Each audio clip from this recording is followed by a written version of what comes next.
Good morning from WKYT News. I'm Bill Bryant, and we welcome you to Kentucky Newsmakers. Hope you're enjoying your weekend. Later, travelers are eager to fly again, and we'll talk to the head of Blue Grass Airport about trends he's watching and what has gotten done at the airport during the pandemic. Frankl will be with us in just a little bit. But first, Kentucky U.S. Senator Rand Paul is joining us. Senator Paul has made headlines recently for pressing for a relaxation of rules about masks. Paul has also pressed hard for business reopenings as there are promising indicators in the COVID-19 pandemic. He stood with all Republicans in Congress voting against the COVID Relief Act that is sending billions of dollars to Kentucky. Kentucky is dealing with the aftermath of the winter wrath, including ice storms and flooding that left historic damage behind. Senator Paul has indicated he is seeking a third term in Washington next year. Senator Paul, welcome. We appreciate very much you giving us a few minutes of your time. Thanks for having me, Bill. Let's get right to what's had you in the news recently. The pandemic has been long and hard for everybody. You challenged Dr. Anthony Fauci, saying that some people are wearing masks for theater. He strongly denies that, says it's still necessary. Do you think we're at a point where people are wearing masks simply for show? You know, I think the burden is on the government and should be on the government to show us the scientific evidence that after you've been vaccinated or after you've gotten the disease naturally that you're still spreading it. We've been studying this for over a year now, and there are no scientific studies that show widespread spreading of the disease. In fact, it's the opposite. The vaccine works so well that so far there's not really a reported hospitalization or a death after the vaccination. Now, if you say, oh, there was one 89-year-old on chemotherapy who died that got a reinfection, you can find exceptions to the rule. But the rule is, and it's overwhelmingly positive, this is good news for all of us, if you've been vaccinated or if you've had the disease, there isn't widespread reinfection or widespread infection of others. Until there is proof of that, there's no real reason to wear a mask. The mask is theater because he's not really telling you the truth. He's wearing the mask in order to say, oh, it just is a good thing, and to be civil, we should all wear masks. And that's not science. Science is evidence, and I think the burden's on the government. They should show us the evidence. Senator, would you make that distinction that if people have been vaccinated or have had COVID, that they then should be exempt from the rule, and that others who have not been should still mask up?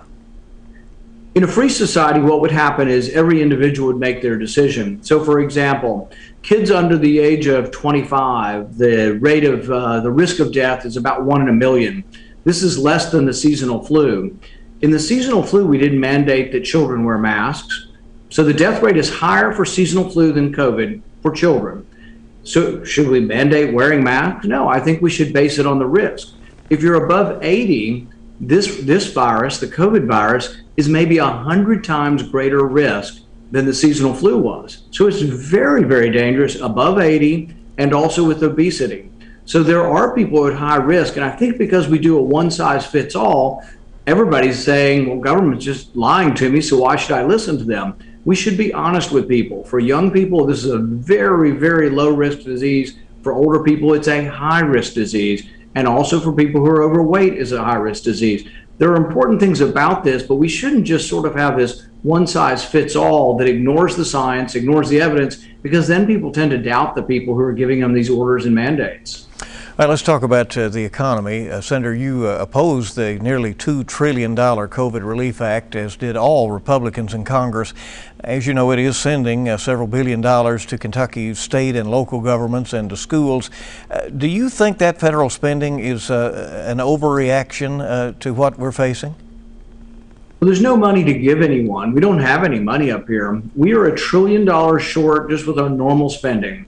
So government every year spends money on military, they spend money on welfare, they spend money on Medicare, Medicaid, Social Security, food stamps. Those are the big items of government. But we spend $1 trillion more than we bring in. We bring in about $3 trillion and we spend $4 trillion. Well, last year we borrowed an extra $3 trillion. So we had about a $4.5 trillion deficit last year. Now we're doing the same thing. The Democrat bill borrows $2 trillion. I think there are limits to how much we can borrow, and I think ultimately it damages the value of the currency, and when that happens, prices rise, and those who are least able to absorb rising prices, poor and middle class, those on fixed wages, we'll see prices rise more rapidly than their wages, and they'll get squeezed by this. And so it's one of these things that looks good in the front end. I'll give you $1,000, and like, who would turn down $1,000? People say it's popular. Well, sure, it's popular, but we have to think about the unintended or the long-term consequences of what this could do to the country. Well, now comes talk of more potential spending, maybe a $3 trillion infrastructure package that is at least being discussed, or it's reportedly being discussed. Do you agree that we need to address some of these infrastructure issues in the country? Or again, do you think that this is something that we can't afford? I'm for more infrastructure, and I've proposed several different bills to try to help pay for infrastructure. Mine are more economically feasible. I've offered that the $50 billion a year we spend in Afghanistan building roads for Afghanistan should stop immediately, should have stopped 15 years ago, and that money should be spent on roads in our country. That'd be $50 billion. There's another $26 billion that we spend in foreign aid welfare around the world. And I'm like, yeah, help people when you have a surplus, but when you got a deficit, why don't you help your own people first? And so I would spend that money on roads. That's 50 plus 26, that's about $75 billion. And then I have one other proposal called the penny plan for infrastructure.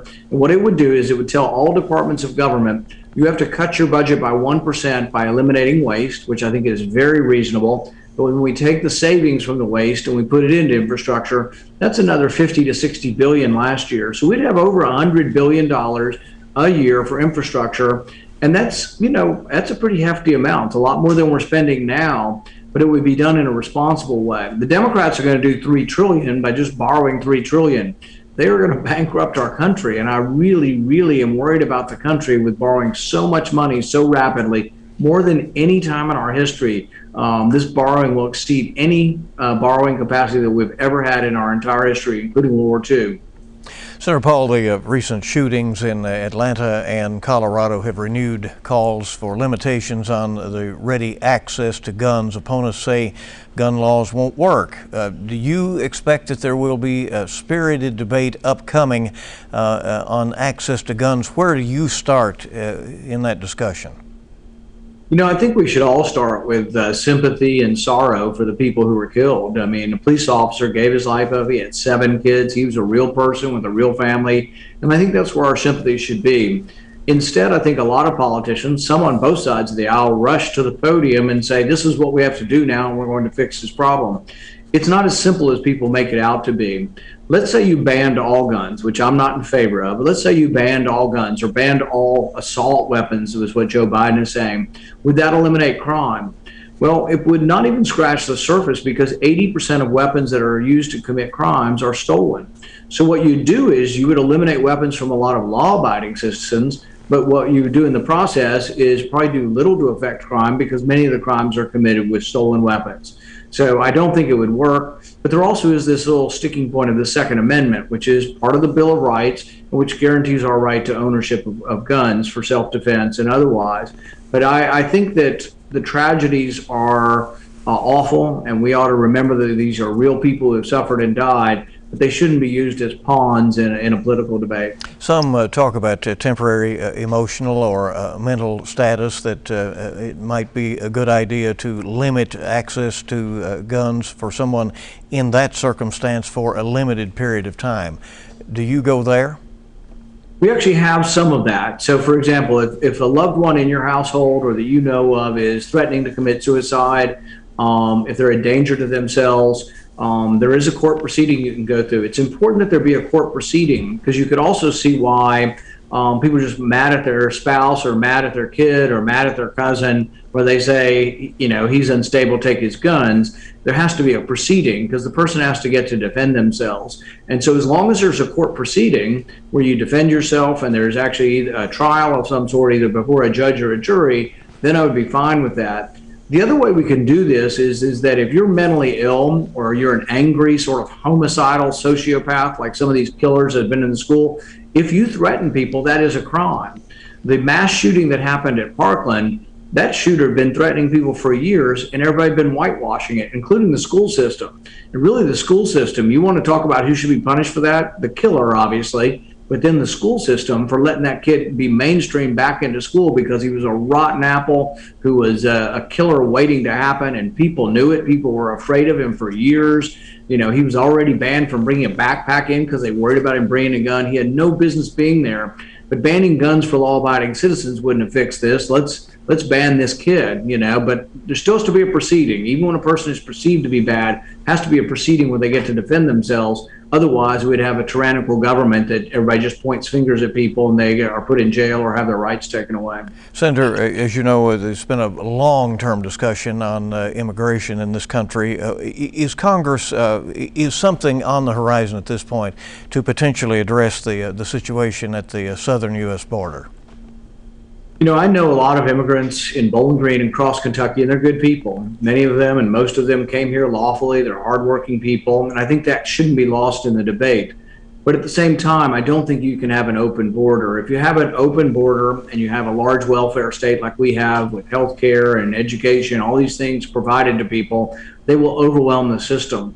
There was a poll a few years ago that said if anybody who could come was allowed to come, over 700 million people would come. That would double the size of our country.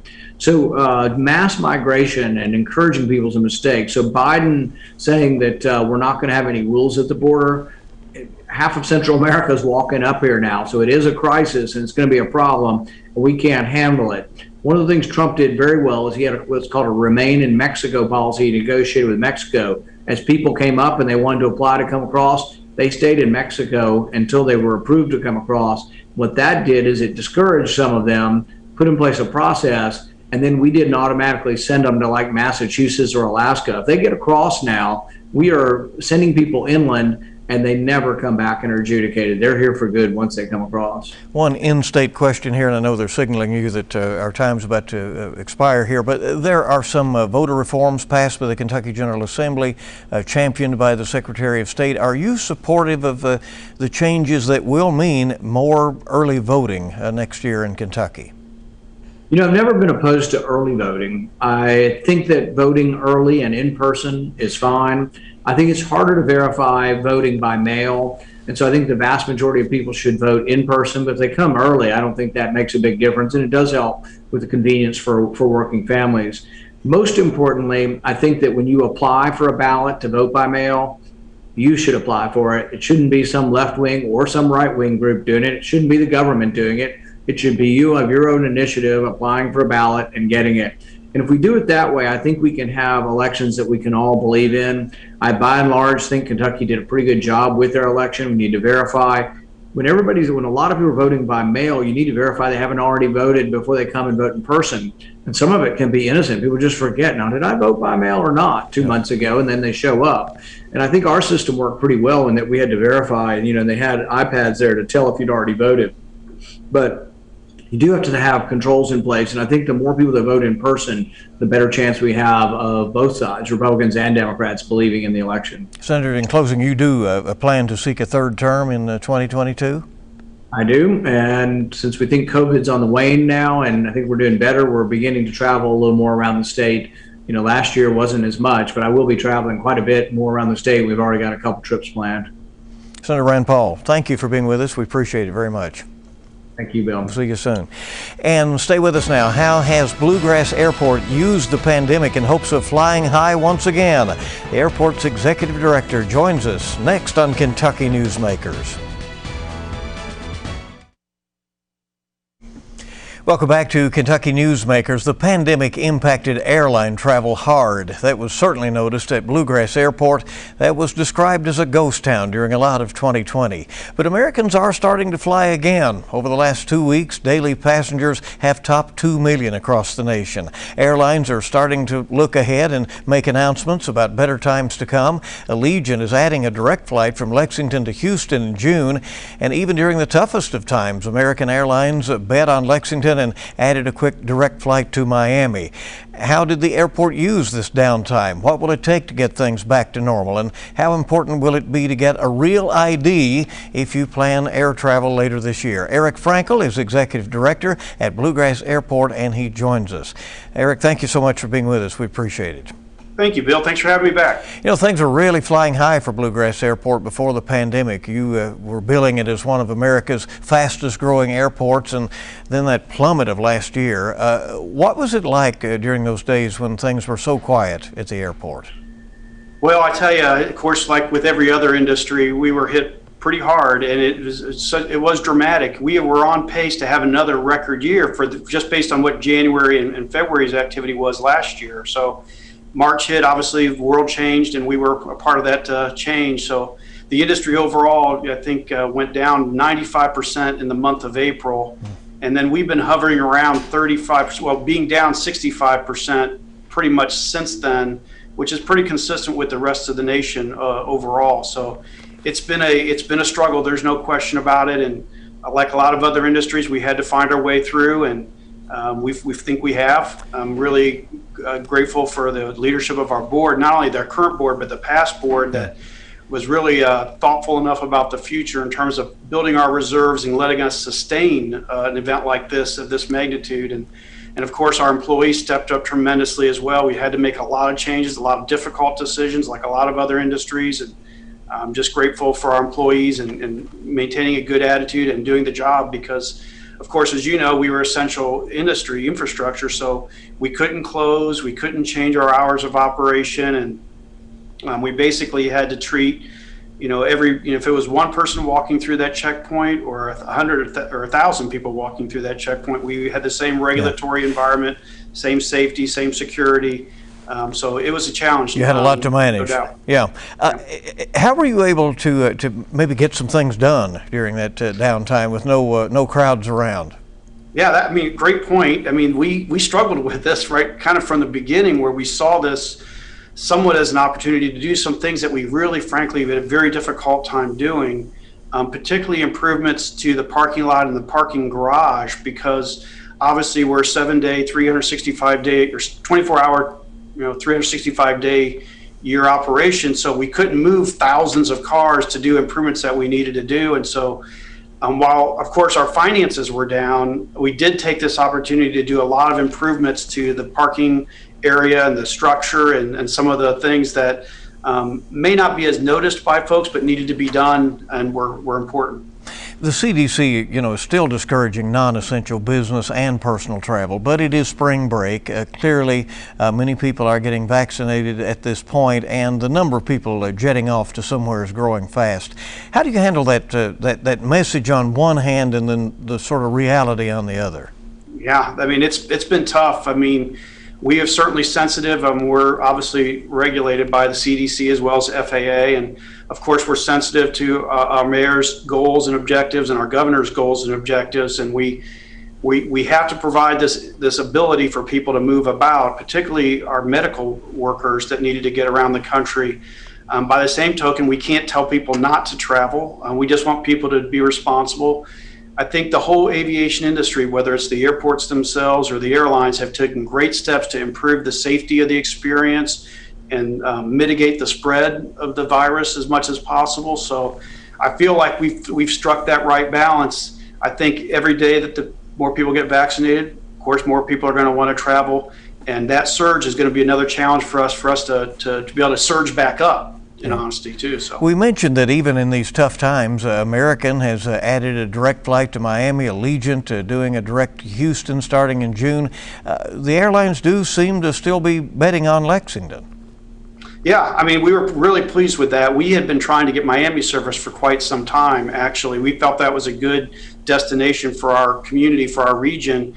So we were happy when they started. They just started it seasonal to see how it works. So we're going to talk to them again about bringing it back next winter.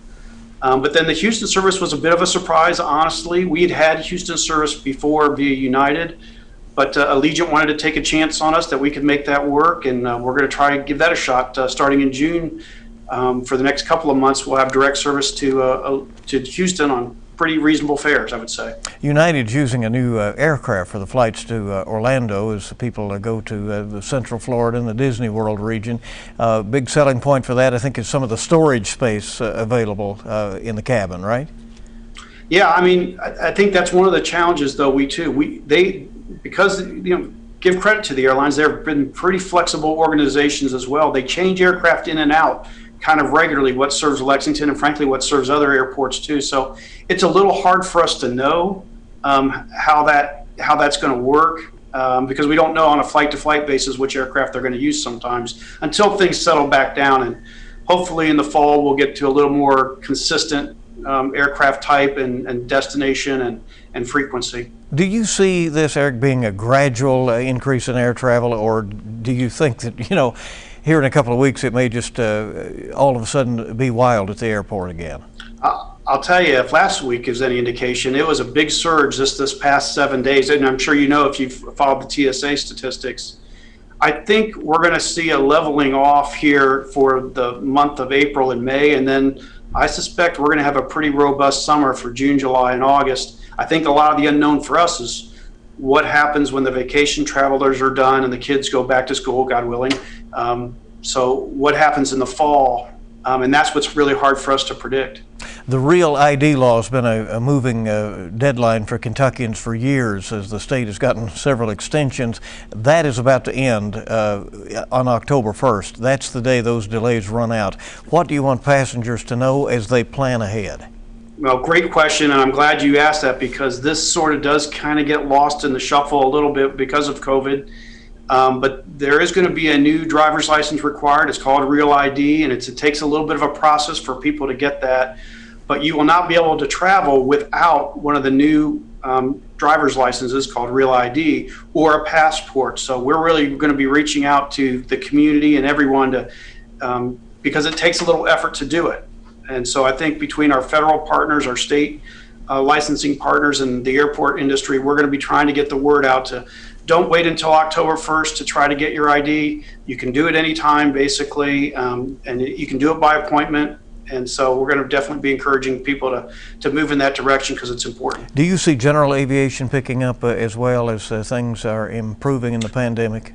Yeah, actually, general aviation and the corporate aviation side, they took a hit initially, probably when the pandemic first started in April and May, but they've been pretty robust. We've had a lot of people out here learning to fly and a lot of people flying privately. So that sector of the industry seemed to do a lot better than the commercial airline industry. Eric, 15 years almost since the Comair crash at Blue Grass Airport. It is part of the airport's history, and it was also a catalyst for many safety changes. Still painful in the community, no doubt. Do you anticipate any kind of commemoration for that in August? That's a great question. We certainly would be supportive of that. I don't know that. I mean, the 5191 Commission really are the ones that kind of drive those decisions. We'll be reaching out to them in the summer to see if we can assist in any way if they choose to do something. Interestingly enough, we are also going to be doing a reconstruction of our main runway this summer, which will close the main runway for 3 days. So those two things are kind of going to go a similar time frame again. And so we'll be reaching out to the commission and see if they would like us to do anything special. We certainly want to do our part. We know it's a painful event for our community. Anything else you want us to know about the airport as we head toward summer? Well, I tell you what, we're excited. We're certainly open for business. We're looking forward to having people back. We would just remind people too, as they're planning their vacation plans, again, to give yourself a little more time. We don't know, again, what that surge is going to be like and what lines might be like getting through the checkpoint. So just a helpful reminder, we're ready, we're excited, and we're looking forward to having people back.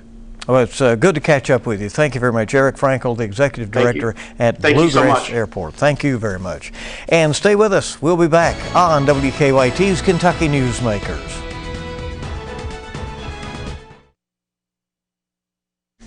And welcome back to Kentucky Newsmakers. As the surge of undocumented immigrants entering the nation continues, many are watching the U.S.-Mexico border. But Democrats and Republicans say there is another border that requires our attention as well. Our national political analyst Greta Van Susteren explains. Hello, I'm Greta Van Susteren, and here is your full court fast break. Chaos at the southern border, a massive spike in illegal border crossings. The Biden administration negotiating with Mexico, trying to curb the wave of people seeking asylum in the U.S. On Capitol Hill, the immigration battle is intensifying, but there is one area where Democrats and Republicans agree. They both say Mexico needs to shore up its southern border in order to curb the wave of migrants entering the U.S. from Mexico's northern border. Texas Democratic Congressman Henry Cuellar's district is on the U.S.-Mexico border. I spoke to him right before his latest trip to a U.S. Border Patrol facility. I think it's important that they go and renegotiate those agreements with Guatemala, El Salvador, Honduras, to try to keep people over there. We're playing defense on the 1 yard line called the U.S. border. I think we need to play defense on their 20-yard line, get Mexico, Guatemala, and the other countries to do a lot more. We need to work with Mexico, get them to secure the border, because our problem is their problem. I promise you. Oklahoma Republican Senator James Lankford agrees. We need Guatemala to enforce its border with Honduras and El Salvador. We need Mexico to enforce its border with Mexico and Guatemala. And then that helps us as they're coming north, because not everybody that's coming is coming from the Northern Triangle countries. The Biden administration is working with these nations to determine the root cause of why people are leaving those countries and coming here to the United States. President Biden's U.S. Citizenship Act of 2021 also proposes putting $4 billion over 4 years towards addressing the reasons people are fleeing their home countries. Want more Full Court Press? Tune in Sunday. We bring politics home, covering the national stories that impact you. And remember, you can catch Full Court Press with Greta Van Susteren this morning at 11:30 here on WKYT. Thank you so much for being with us for WKYT's Kentucky Newsmakers. We'll see you bright and early this week for WKYT This Morning, and we hope you make it a good week ahead.